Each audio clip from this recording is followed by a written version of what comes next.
Next இந்த சம்க்கான shortcut என்னன்னு பார்க்கலாம். 142.5% தசமமாக மாற்றினால் என்ன அப்படின்னு கேட்குறாங்க. நம்ம இதுக்கு முன்னாடி பார்த்த எல்லா சம்லையுமே வந்து இங்கே பை வச்சு கொடுத்துருப்பாங்க, இங்கே புள்ளி வச்சு மாற்றுவோம். அப்படி இல்லைன்னா இங்கே புள்ளி வச்சு தான் இருக்கும், இங்கே பை வச்சு ஆப்சன்ஸ் எல்லாமே இருக்கும். அந்த மாதிரி பர்சன்டேஜை மட்டும் ரிமூவ் பண்ணி போட்டோம். ஆனால் இந்த சம்மில் பாருங்கள், இங்கேயும் புள்ளி வச்சு தான் இருக்குது, ஆப்சன்ஸ் எல்லாமே புள்ளி வச்சு தான் இருக்குது. இப்போ இதை வந்து நம்ம தசமமாக மாற்ற சொல்லியிருக்காங்க. எப்படின்னா இந்த பர்சன்டேஜை மட்டும் நம்ம ரிமூவ் பண்ணிட்டு தான் எழுதணும். இந்த பர்சன்டேஜை மட்டும் ரிமூவ் பண்ணிட்டோம்னா 142.5 ஆப்ஷன் ஏ தான் அப்படின்னு நம்ம போடக்கூடாது. எப்படின்னா இப்போ நமக்கு என்ன கொடுத்துருக்காங்க கொஸ்டினில் 142.5 இருக்கா.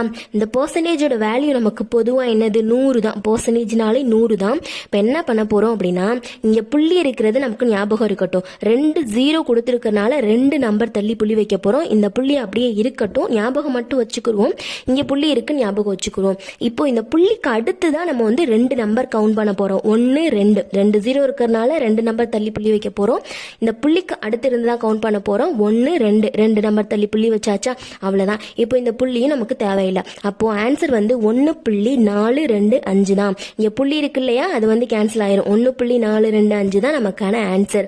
இங்கே இருக்கு, ஆப்ஷன் பியில் இருக்கு. அவ்வளோதான். 2 0 இருக்கிறனால 2 நம்பர் தள்ளி புள்ளி வச்சோம். அதுவும் இந்த புள்ளிக்கு அடுத்து இருந்து தான் நம்பர் வந்து நம்ம கவுண்ட் பண்ணணும். அவ்வளோதான்.